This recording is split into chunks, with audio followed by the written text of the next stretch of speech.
Jadi kita mencoba untuk menelpon dari voucher yang telah kita buat tadi. Oke, kita lanjut ke Said ya. Minta tolong Id untuk share screen-nya. Oke, tadi ini, nah kita cek di transaksi voucher ya, di admin, kita mengecek hasil voucher yang kita beli di aplikasi kasir. Untuk yang pertama tuh yang lapas HP 1 ya, yang WhatsApp. Oke, kita lihat QR-nya, terus di aplikasi pengguna tinggal di scan ya di sini. Tinggal klik scan, terus arahkan ke QR-nya. Oke, muncul konfirmasi ya, voucher berhasil diklaim. Dan untuk durasinya 5 menit, jenis aksesnya itu telepon WhatsApp, berlaku hingga 7 Juli Senin ya. Oke, kita gunakan. Dan nah, di sini juga ada pop-up konfirmasi untuk memulai rekam ya. Jika dibatalkan, itu dia nggak bisa lanjut ke proses teleponnya dan wajib untuk merekam dan mulai sekarang, klik mulai sekarang. Jadi ini untuk konfirmasi perekaman yang ada di riwayat pemakaian ya. Oke, selanjutnya di sini kita mau nelpon contohnya ke telepon siapa ya? Tunggu, saya potong dulu sebentar. Siap. Itu maksudnya gini, Mas Dik. Itu kenapa kita bikin seperti itu kan kayak EULA atau terms and condition.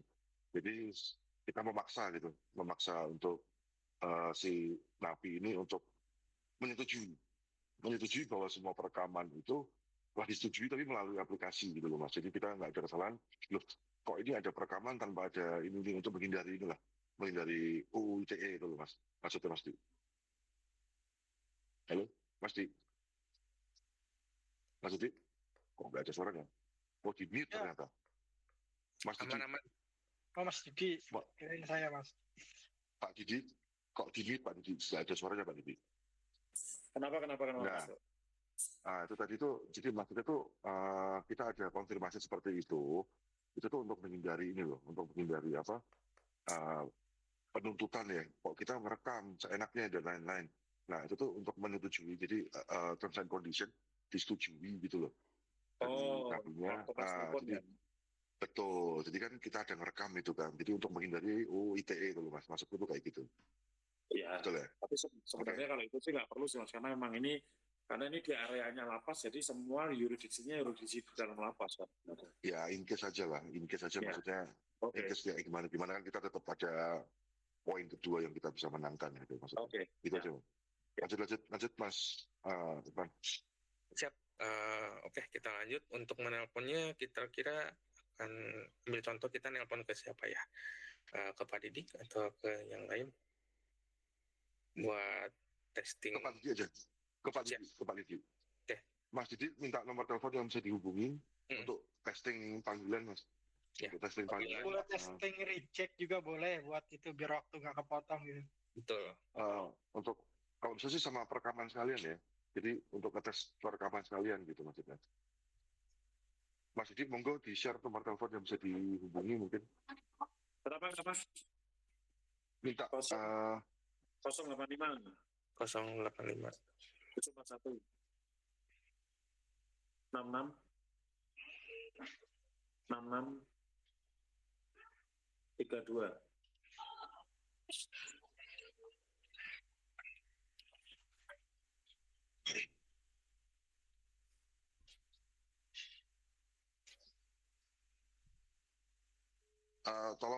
Tolong sambil ngomong juga ya, dua sisi ya. Mas Didi ngomong, dari penelpon juga ngomong ya. Jadi biar kita bisa dengerin perekamannya gitu. Langsung gitu. Ya, maksudnya. Diangkat Mas Didi. Tolong diangkat Mas. Udah ada tanggal? Coba ngomong. Ngobrol aja. Suara masuk jelas ya. Nih. Oke, tes 1, 2, 3. Ngomong aja, ngomong itu. Udah ya, rekamannya dimasukin dulu. Oke, sudah ya. Ya. 21 detik bener ya? Ya. 21 detik. Ya. Coba dicek durasi dicek durasi apakah benar 21 detik. Kalau memang ada perbedaan itu adalah perbedaan delay Mas Didi. Delay Delaynya jeda 1 detik aja. kerja. Kalau delay 1 data detik aja. 20 detik, nggak apa-apa aman. Kan Oke. masih nggak signifikan banget kan gitu. Ya, ya. Tapi kan ketika panggilan selesai tadi sampai mengakhiri itu kan bisa terlihat tuh langsung durasi selesai kan gitu. Ya, oke. Cuman delay aja ya, delay sistem aja kan. Delay sistem 1 detik aja tuh kan nggak signifikan ya. Kalau kita langsung mau ini kan Aman. agak Oke. masih oke ya. Rekamannya nanti. Oke, ini untuk rekaman kita sebenarnya ada butuh waktu juga ya. Udah upload ya. Iya betul, untuk upload ke. Nah, di sini udah ada riwayatnya juga ya. Di lapas Napis 1 yang tadi kita gunakan sebesar 5 menit ya. Dan di sini kebetulan 21 detik ya. Iya. Ya, Kita oke. bisa download. Nah, kita download. Rekamannya bisa lihat ini. Makanya udah bagus. Coba itu. Nah, ya, rekam. Play.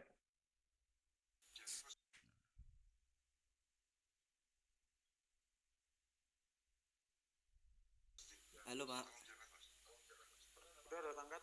ya suara saya sudah masuk ya Pak ini ya Pak ya. Memang dibuat itu, kegiatan ini kan untuk menjaga transaksi narkoba kayak gitu. Bahkan Boleh. ID-nya ini Mas juga akan nanti buat kita add on lagi, akan ada script yang dianggap berbahaya, Halo, nanti ada warning. Oh gitu. Jadi kalau pas mau transaksi narkoba nih, taruh titip, nah itu nanti ada muncul.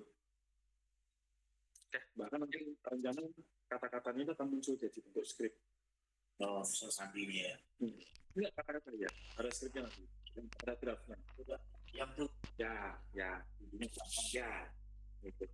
Arahnya ke sana, ya, ini kita ke sana. Keren kan? Ini kan kalau kita sudah set seperti itu, ya akan buat kasus lain. Pasti tadi kedengeran nggak suara perekamannya tadi kedengeran nggak? Udah dengerin belum? Dengar ya? Aman ya. Gimana tanggapannya gimana? Mantap. Oke. Tinggal yang skripnya nanti belum ya ini ya? Yang rekaman jadi skrip itu loh Mas Toto. Belum mas itu masih ongoing ya. Nanti Ya, oke. kita masih lagi dulu. Yang penting ini kan jalan dulu itu sesuai fungsional yang ada. Dan nanti untuk itu penambahan itu nanti kan kita bisa ngomong lagi. Selain rekaman nanti skrip kata-katanya dia ngomongin apa? Jadi teks gitu. timbul mood ya. Kalau Mas Dodo. Siap. Kalau rekaman itu kan dia filenya lebih gede ya daripada skrip ya.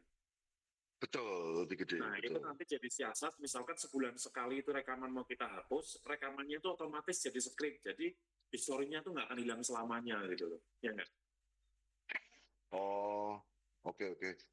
Bener nggak? Oh gitu. Iya. Bisa. Jadi kalau masih 1 bulan, masih ada bentuk rekamannya. Tapi kalau sudah di atas 1 bulan, otomatis rekaman ini akan jadi skrip. Sehingga mau sampai kapanpun kita tuh masih punya data record sistemnya gitu loh. Oke. Ya nggak? Bener nggak? Iya, bisa itu.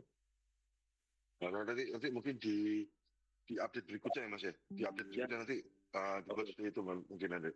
Ya. Tak tag dulu.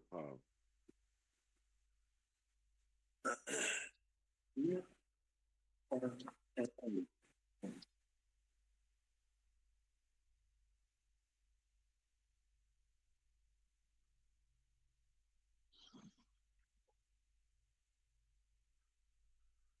Siap.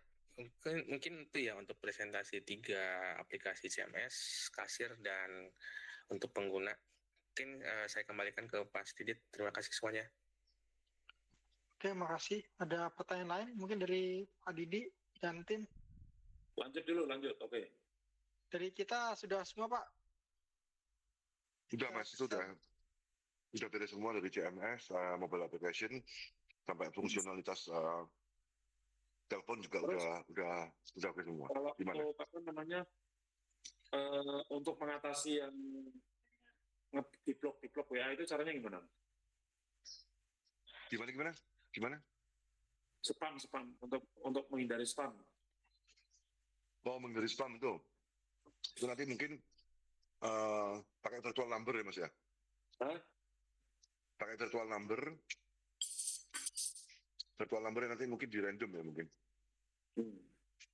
Ya wes.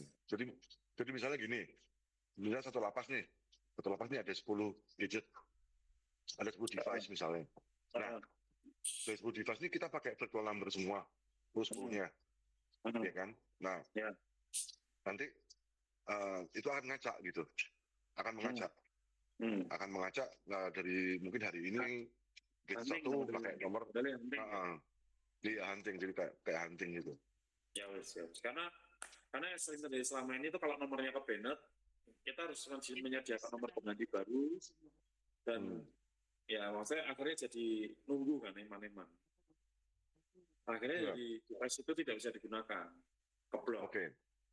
Nah, nanti mungkin kalau kita punya nomor virtual cadangan, jadi nomor yang ke banned kita tarik dulu, ya otomatis jadi nomor baru, jadi nggak perlu nunggu lama-lama, nomor itu tetap device itu tetap bisa digunakan terus secara maksimal gitu. Iya, betul. Iya. Itu jadi nanti implementasinya seperti itu, Mas. Kurang lebih. Oke. Ya, Mas. Terima kasih. Oke, gitu.